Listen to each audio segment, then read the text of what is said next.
안녕하세요. 반갑습니다. 11월 15일 주식 정리해드리는 주영남. 오늘도 시장 정리부터 먼저 시작해보도록 하겠습니다. 일단 뉴욕 증시는 페드 위원들의 엇갈린 발언으로 인해 최근 상승에 따른 차익 실현이 나오며 전반적인 하락이 나왔습니다. 최근 CPI가 예상치보다 하락하며 인플레이션이 정점을 지냈다라는 이 기대감이 커졌지만 이날 페드 위원들의 발언이 엇갈린 모습이 보여지면서 이 부분이 시장에 부담으로 작용을 하였는데 일단 이 윌러 페드 이사는 페드가 12월 혹은 이후 회의에서 50bp 인상을 고려하고는 있지만 인플레이션이 목표치에 가까워질 때까지 금리는 한동안 높은 수준을 유지할 것이다라고 매파적인 발언을 내놨습니다. 반면 페드의 2인자인 브레이너드 페드 부의장은 페드는 향후 더 느린 속도의 인상을 선택하는 것이 곧 적절한 것이라며 금리 인상 속도가 곧 둔화될 가능성이 있다라고 밝혔습니다. 이어 시카고 상품거래소 페드워치에 따르면 이에 영향을 받은 연방기금 금리 선물 시장은 페드가 12월 달에 기준금리를 50bp 인상할 가능성은 일주일 전에 52%에서 85.4%로 크게 상승했다라고 밝혔는데 일단 속도 조절은 공통적인 의견이기 때문에 그렇구나 하고 이제 참고를 하시면서 보시면 될 것 같고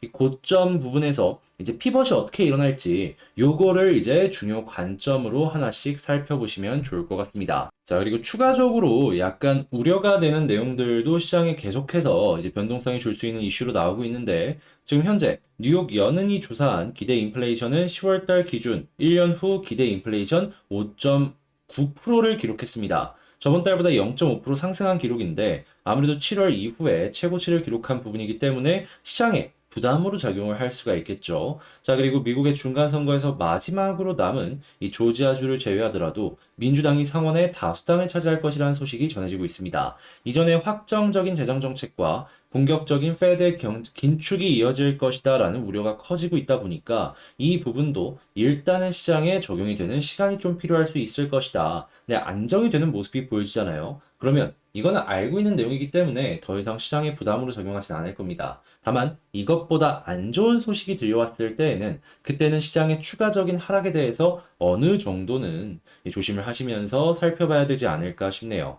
자, 국제유가 WTI 기준 85.87달러로 마이너스 3.47% 하락 마감하였고요. 채권은 혼조, 달러는 강세, 금 가격은 상승 마감하였습니다. 자, 그러면 조금 더 디테일한 부분들에 대해서 하나씩 살펴보도록 할게요. 일단 전 세계 증시를 놓고 봤을 때 긍정적인 내용들 상당히 많이 나오고 있거든요. 이 긍정적인 부분부터 하나씩 살펴보자면 일단 첫 번째, 금리 인상의 속도를 늦추는 것이 적절하다라고 대놓고 말했죠. 자, 그런데 만약에 이게 그대로 속도 조절하는 모습으로 보여지게 된다면 지금 어떠한 것들이 기대가 되는 상황이냐? 일단 첫 번째, 골드만삭스 같은 경우에는 인플레이션이 큰 폭으로 둔화될 것이다라고 예상을 한다라는 부분, 긍정적이다라는 거 첫 번째로 생각할 수 있고, 두 번째 같은 경우에는 인플레가 이렇게 떨어지는데 미국의 견고한 고용시장 덕분에 성장률을 플러스로 계속 유지할 전망? 이것도 상당히 좋죠. 미국은 경기 둔화가 어느 정도 온다라고 하더라도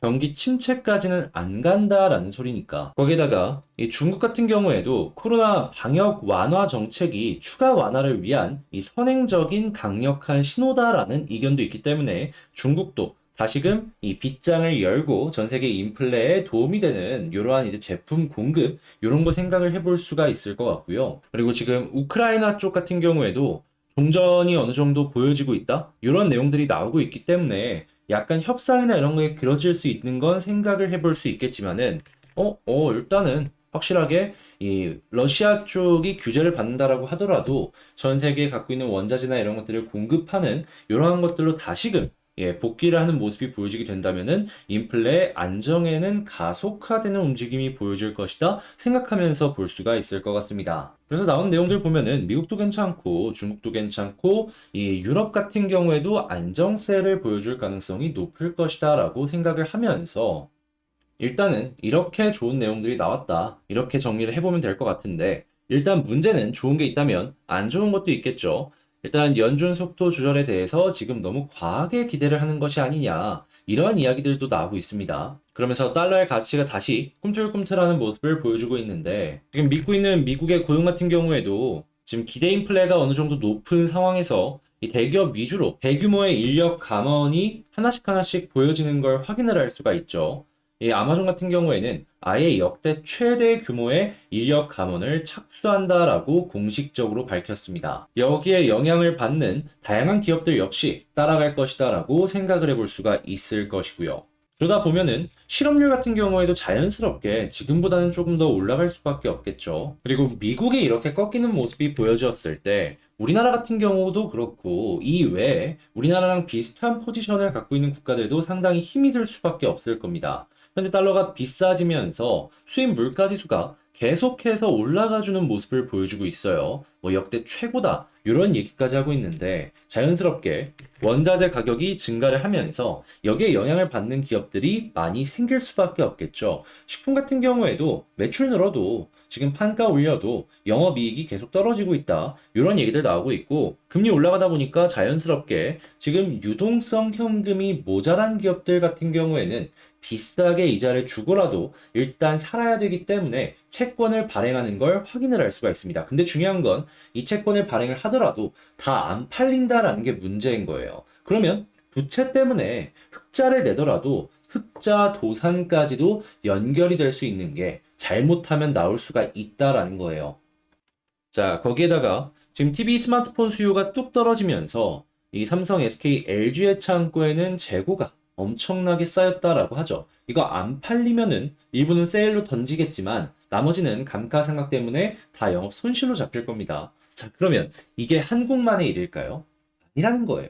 이건 전 세계의 일이고 이 한국 이외에도 다양한 국가에서 피해를 입는 동시다발적인 모습이며 기초 체력이 약한 국가들 같은 경우에는 이럴 때 이제 IMF 얘기 또 나오는 거죠, 뭐. 그렇기 때문에 좋은 부분들도 있지만 이렇게 안 좋은 부분들도 있다라는 부분을 여러분들께서 감안을 하시고 이런 게 갑자기 터질 수도 있는 기업들은 상당히 조심을 하시면서 좀 멀리 하시는 게 좋지 않을까. 단순하게 재무지표만 딱 보고서 유동성 낮은데 부채 비율 높다? 그냥 멀리 하시면 됩니다.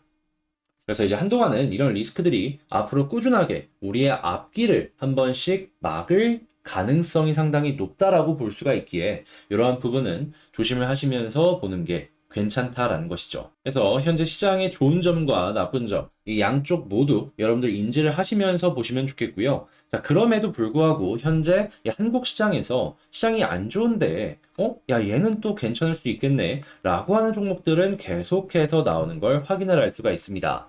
자, 지금 반도체 같은 경우에는 실적이 계속해서 떨어질 것이다 라는 예상이 들고 있는데, 이 월가에서는 반도체 대장 중의 하나인 AMD의 투자 의견을 잇따라서 상향하는 움직임을 보여주면서 다시금 반도체에 대한 기대감을 올리는 걸 확인을 할 수가 있고 여기에는 재고자산이 많은 삼성과 하이닉스 역시도 영향을 받을 수밖에 없을 것이다. 이렇게 하는 거 첫 번째로 꼽아볼 수가 있고요. 자, 그리고 강달러의 영향을 받는 OEM 기업들, 수출 많이 하는 기업들 같은 경우에도 원가 낮추기가 만약에 되기만 한다면은 이게 고스란히 실적으로 연결이 되면서 엄청난 주가 상승을 연결시킬 수 있는 이런 환경이 마련이 되었다. 이렇게 생각할 수 있겠습니다. 다만 문제가 있다면은 옆 나라 일본이랑 겹치면은 많이 힘들 수밖에 없어요. 자, 이렇게 쭉 한번 오늘의 시장 정리 해봤는데 도움이 되었다라고 생각을 하신다면 구독과 좋아요, 알림 설정까지 한 번씩 부탁을 드리고요. 방금 말씀드린 내용은 장 시작 전에 이렇게 올려드리고 있습니다. 자, 그래서 이러한 부분 영상 올라가는 시간보다 빠르게 확인을 하고 싶다라고 하신다면 그리고 제가 공부하는 내용들 이렇게 올려드리고 있는데 이런 거 보고 싶다라고 생각을 하신다면 영상 소개란에 있는 텔레그램 링크를 클릭하시고 입장을 해주시면 되겠습니다. 자, 그러면 본 영상 시작하도록 할게요. 자, 제가 이번에 가지고 온 종목은 두산 에너빌리티를 가지고 왔습니다.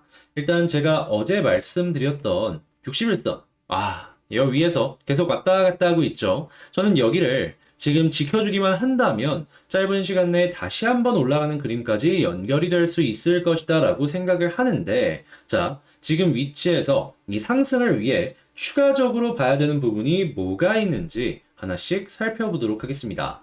자, 일단 가장 먼저 나오고 있는 뉴스를 좀 보자면 최근에 이 한미에 이어서 한국이 영국과 함께 이 원자력 사업 협력할 게 뭐가 없는지 세미나가 개최가 되었습니다. 이 폴란드랑 이집트에 이어가지고 그 이외의 국가들도 원전을 계속 건설하려는 움직임이 보여지기 때문에 거기에 맞춰서 최대한의 효율을 뽑아내기 위해 이런 식의 만남이 있었던 것이다 라고 생각이 드는데요.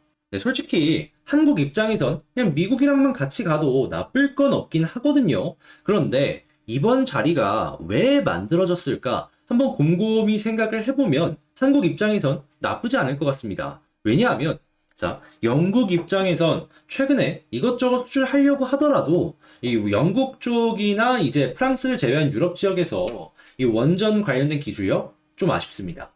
이전에 평가가 나왔었는데 일단은 한국이 1등이었고 2등이 프랑스였는데 그 아래랑은 차이가 굉장히 많이 벌어진 모습을 보여주곤 했었거든요.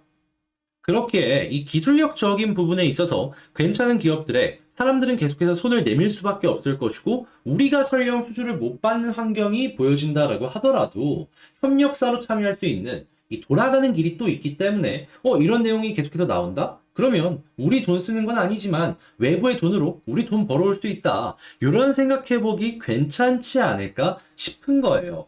그래서 이런 내용이 계속해서 나와주게 된다면 저는 그냥 따봉 몇 개 날려줘도 된다.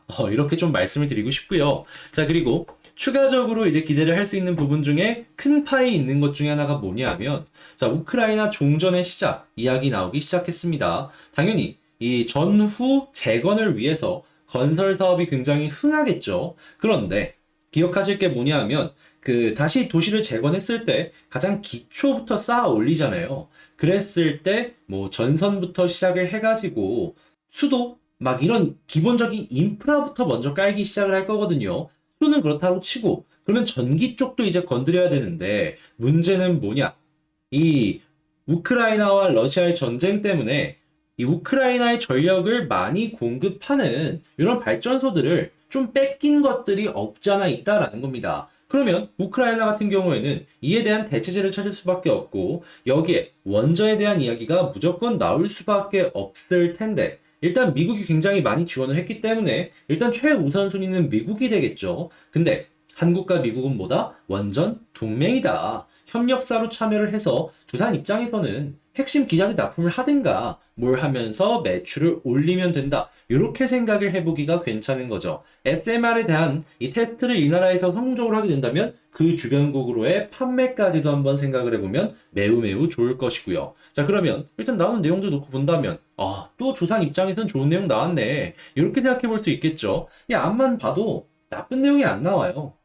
그런 만큼 이 두산은 시대의 흐름을 잘 타고났지 않을까 생각이 듭니다. 자, 그러면 이어서 수급이랑 차트 한번 보도록 할게요. 자, 일단 제일 먼저 수급을 딱 봤을 때는 외국인 어제 좀 팔아갖고 아쉬웠는데 오늘도 약간이나마 파는 모습은 보여주고 있습니다. 그래도 혹시나 오늘 매수세가 연결이 된다면 내일 한번 기대를 해봐도 좋을 것 같고요.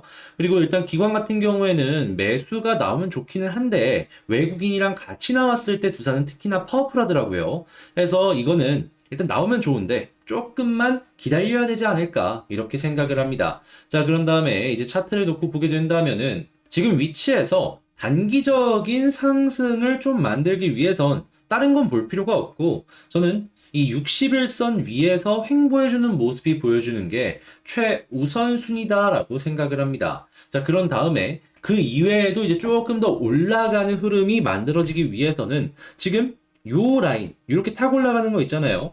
여기에서 이탈되면 안 된다라고 생각은 하는데 근데 이거 이탈한다라고 해서 두산이 더 이상 못 가냐? 그건 또 아니거든요. 해서 61선 위에 있다면 그냥 저기 이탈한다라고 해서 너무 그렇게까지 걱정하지 말고 편하게 한번 보셨으면 좋을 것 같고 만약에 61선을 이탈한다라고 하더라도 전 마지노선으로 21선까지 봐도 된다라고 생각하는 사람이기 때문에 요거까지 보실 분들은 21선까지 참고를 하시면 좋을 것 같습니다. 자, 그런 다음에 이제 상승이 나왔을 때 61선 위에서 횡보하면 어디까지 볼 수 있느냐 요걸 생각해 봐야 되는데 저는 항상 말씀드리죠.